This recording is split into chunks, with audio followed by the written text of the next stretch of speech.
Hi, I'm doctor Satish Srinivasan.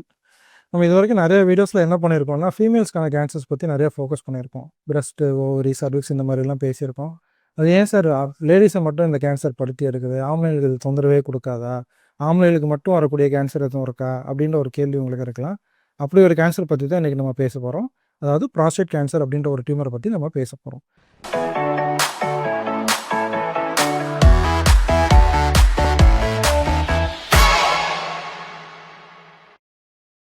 இந்த கேன்சரில் யுனிக்கான சில விஷயங்கள் இருக்குது. அது என்ன அப்படின்னா, ஒன்று, இந்த கேன்சர் கண்டுபிடிக்கிறதுக்கு ஸ்கேனிங்லாம் எதுவும் தேவையில்லை, ஒரு பிளட் டெஸ்ட்லேயே கண்டுபிடிச்சிடலாம். இது ஒரு விஷயம். ரெண்டாவது, இது ரொம்ப பேருக்கு வரும்போது 4வது ஸ்டேஜில் வரும். ஏன்னா 4வது ஸ்டேஜில் வருதே, இது பிரச்சனையா அப்படின்னு யோசிச்சிங்கன்னா, 4th ஸ்டேஜாக இருந்தால் கூட இந்த பேஷண்ட்ஸை ட்ரீட் பண்ணி பல வருஷங்கள் நல்லபடியாக வச்சுக்க முடியும். அது எப்படிங்கிறத தெரிஞ்சுக்கணும். இந்த வீடியோ ஃபுல்லாக பாருங்கள். ப்ராஸ்டேட்டுங்கிறது நீர் போகிற பாதையில் இருக்கக்கூடிய ஒரு கிளாண்டு. ஸோ இந்த கிளாண்டில் இருக்கக்கூடிய சில செல்லு பின்னால் கேன்சராக மாறலாம். பின்னால் அப்படின்னா என்ன மெயின் பண்ணுறேன் அப்படின்னா, பொதுவாக இந்த ப்ராஸ்டேட் கேன்சர் 60 வயசுக்கு மேலே உள்ளவங்களுக்கு தான் வரும். ஸோ இந்த 60 வயசு மேலே உள்ளவங்களுக்கு இன்னொரு பிரச்சனையும் வரும் ப்ராஸ்டேட்டில். இதையும் அதையும் போட்டு குழப்பிக்கக்கூடாது. பல பேருக்கு என்ன வரும்னா பிபிஹெச்ன்னு சொல்லுவோம். அதாவது பினைன் ப்ராஸ்டேட்டிக் ஹைப்பர்ப்ளேசியா அப்படின்னு சொல்லுவோம். ஒன்றும் இல்லை, அந்த கிளாண்டு கொஞ்சம் வீங்கிரும்.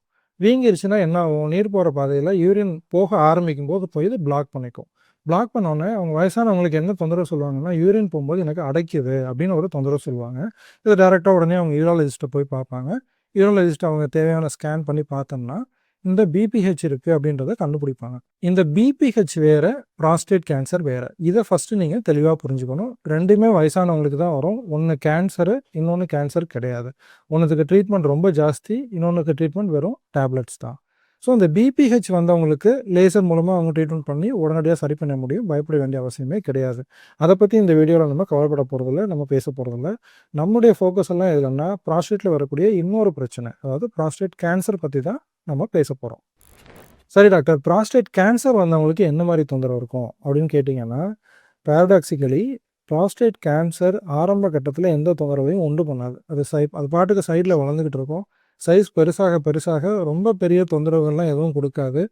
எப்போ தொந்தரவு வரும்னா, அது ப்ராஸ்டேட் விட்டு வெளியில் போக ஆரம்பித்த பிறகு தான் தொந்தரவே கொடுக்க ஆரம்பிக்கும். பொதுவாக என்ன நடக்கும், இந்த கேன்சர் ப்ராஸ்டேட்டில் இருக்கிறது டைரெக்டாக முதுகெலும்புக்கு பரவிடும். ஸோ ஒரு வயசான ஒருத்தர், ஒரு 65 வயசில் உள்ளவர், 70 வயசில் உள்ளவர், திடீர்னு ஒரு முதுகு வலி ஒன்று சொல்கிறாரு, இது வரைக்கும் நல்லா இருந்தார், திடீர்னு பார்த்தா நடுமுதுகில் வலி வருது அப்படின்னு சொல்கிறாரு அப்படின்னா, ஃபஸ்ட்டு அவங்க யோசிக்க வேண்டியது என்ன விஷயம் அப்படின்னா, ப்ராஸ்டேட் கேன்சராக இருக்கலாமா அப்படின்றது தான். ரொம்ப வருஷமாக இருக்கக்கூடிய வலியை பற்றி நீங்கள் பயப்பட வேணாம். ஏன்னா ஏஜ் ஆகும்போது டிஸ்க்கு தேயும், எலும்பு பிரச்சனைகள் வரும்.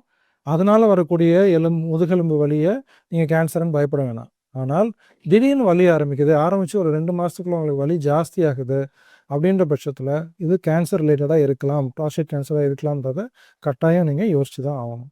சரி டாக்டர், அப்போது எப்படி இது உங்களை ஆரம்ப கட்டத்தில் கண்டுபிடிக்கலாம், கண்டுபிடிக்கிறதுக்கு வழியே இல்லையா அப்படின்னு கேட்டிங்கன்னா, ஸ்க்ரீனிங்னு ஒரு மெத்தட் நம்ம சொல்கிறோம். அதாவது இப்போ வருஷம் வருஷம் ரெகுலராக ஹெல்த் செக்கப் பண்ணிக்கோங்க, 40 வயசுக்கு மேலே உள்ளவங்க அப்படின்னு நம்ம சொல்கிறோம் இல்லையா. ஸோ இந்த எல்டர்லிக்கு பண்ணக்கூடிய ஹெல்த் செக்கப்பில் ஒரு முக்கியமான டெஸ்ட் என்ன அப்படின்னா, பிஎஸ்ஏ ஸ்க்ரீனிங். அதாவது பிளட்டில் பிஎஸ்ஏ அப்படின்ற ஒரு ஆன்டிஜன் இருக்கான்றதை நம்ம செக் பண்ண போகிறோம். இதோட நார்மல் வேல்யூ பார்த்திங்கன்னா வயசுக்கு தகுந்த மாதிரி ஒரு கட் ஆஃப் வேல்யூ நம்ம வச்சுருப்போம். அந்த வேல்யூக்கு கீழே இருக்கிறவங்களுக்கு ப்ராஸ்டேட் கேன்சரை பற்றின யோசனையோ சந்தேகமோ பயமோ எதுவுமே தேவை கிடையாது. ஆனால் இதே ஒருத்தருக்கு இந்த வேல்யூ கூட போகுது, பிஎஸ்ஏ வேல்யூ கூட போகுது அப்படின்னா உடனடியாக அதை நம்ம அலட்சியப்படுத்தாமல் இன்வெஸ்டிகேட் பண்ணணும். நிறைய சமயங்களில் இந்த பிஎஸ்ஏ வேல்யூ இன்க்ரீஸ் ஆகிறதுக்கான காரணம் பார்த்திங்கன்னா, ஏதாவது ஒரு மைனர் இன்ஃபெக்ஷனாக கூட இருக்கலாம். அப்போ என்ன பண்ணுவோம், ஒரு ஆன்டிபயோட்டிக் கோர்ஸ் கொடுப்போம். கொடுத்துட்டு திரும்ப ஒரு 1 மந்த்தில் மறுபடியும் அந்த பிஎஸ்ஏவை ரிப்பீட் பண்ணி பார்ப்போம். நல்லா ஆயிடுச்சு அப்படின்னா அது ப்ராஸ்டேட் கேன்சர் சம்மந்தப்பட்டது கிடையாது, பயப்பட வேண்டிய அவசியம் கிடையாது. ஆனால் பர்சிஸ்டண்ட்டாக அந்த பிஎஸ்ஏ ஹையாக இருக்குது அப்படின்னா நம்ம கேன்சர் தான் அப்படின்றத யோசிக்க வேண்டிய கட்டாயத்தில் இருக்கிறோம். ஸோ இப்போ நீங்கள் என்ன ஒரு விஷயம் கவனிச்சிருப்பீங்க அப்படின்னா, பொதுவாக எந்த கேன்சர்னாலும் கண்டுபிடிக்கிறதுக்கு உடனடியாக விழுந்தடிச்சு ஒரு ஸ்கேன் பண்ணுவோம் தான் நம்ம சொல்லுவோம். இந்த கேன்சருக்கு மட்டும் ஒரு பிளட் டெஸ்ட் வச்சுட்டே நம்ம கண்டுபிடிக்க முடியுது, ஏன் அப்படி அப்படின்னு கேட்டிங்கன்னா, இந்த ப்ராஸ்டேட் கேன்சர்லேருந்து உண்டாகக்கூடிய இந்த ஆன்டிஜன்றது பிளட்டில் கலந்துடும். ஸோ பிளட்டில் கலக்கும்போது ஒரு லெவல் கூட போக போக இது கேன்சர் ரிலேட்டடாக இல்லையான்றதை நம்ம ரொம்ப தெளிவாக தெரிஞ்சுக்கலாம். இது பிஎஸ்ஏ கூட இருக்குது, ஹையாக இருக்குது அப்படின்னா நீங்கள் யோசிக்கவே வேணாம், ரிலேட்டட் டு ப்ராஸ்டேட் கேன்சர் அப்படிங்கிறது. சரி டாக்டர், இப்போ ஸ்க்ரீனிங் பண்ணுறோம், பிஎஸ்ஏ வேல்யூ கூட இருக்குது, அதை வெயிட் பண்ணி ஆன்டிபயோட்டிக் கொடுத்த பிறகும் செட்டில் ஆகலை, இப்போ இவங்களுக்கு என்ன பண்ணணும்? அப்படின்ற கேள்வி. ஸோ பொதுவா நம்ம கேன்சர்ன்றத கன்ஃபார்ம் பண்ணுறதுக்கு always what we do a biopsy. அப்போ ஒரு யூராலஜிஸ்ட்டை பார்த்துட்டு அந்த நீர் போகிற பாதை வழியாக ஒரு டியூப் விட்டு அவங்க அதாவது சிஸ்டோஸ்கோபி பண்ணி ஒரு பயாப்சி ஒன்று எடுப்பாங்க. இந்த பயாப்சியில் அது என்ன டைப் ஆஃப் கேன்சர், எவ்வளோ அக்ரெசிவான கேன்சர், எல்லா பேராமீட்டர்ஸும் வந்துடும். ஒரு பக்கம் பிஎஸ்ஏ வேல்யூ இருக்குது, ஒரு பக்கம் பயாப்சி ரிப்போர்ட் இருக்குது. இது ரெண்டுத்தையும் வச்சுட்டு நம்ம கேன்சர்ன்றதை கன்ஃபார்ம் பண்ணிடுறோம்.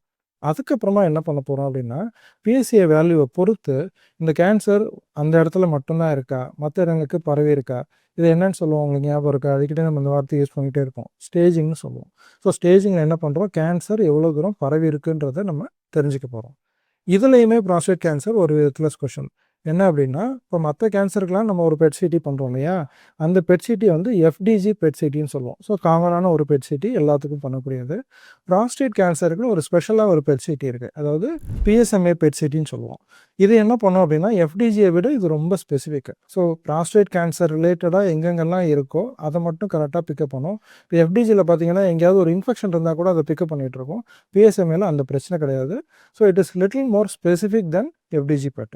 ஸோ இந்த பிஎஸ்எம்ஏ பெட் ஸ்கேன் பண்ணுறோம். பண்ணிவிட்டு பிஎஸ்ஏ வேல்யூ குறைவாக இருந்தால் ஆட்டோமேட்டிக்காக என்ன நம்ம எதிர்பார்க்கலாம் அப்படின்னா, அந்த பிஎஸ்எம்ஏ பெட்டில் கேன்சர் எங்கேயும் பரவலை, அந்த குறிப்பிட்ட இடத்துல மட்டும்தான் இருக்குன்றதை நம்ம கன்ஃபார்ம் பண்ணிக்கலாம். அப்படி அதையும் மீறி சில பேருக்கு இன்கேஸ் வெளியில் பரவி இருக்குன்னா, அது எங்கே நெறிக்கட்டி இருக்கா, இல்லை எலும்பில் பரவி இருக்கா அப்படின்றத நம்ம ஸ்கேனில் தெரிஞ்சுக்கலாம். இந்த ஸ்கேன் வந்த பிறகு நமக்கு என்ன கிடச்சிரும், பேஷண்ட் என்ன ஸ்டேஜில் இருக்காங்க அப்படின்றது நமக்கு தெரிஞ்சு போயிடும்.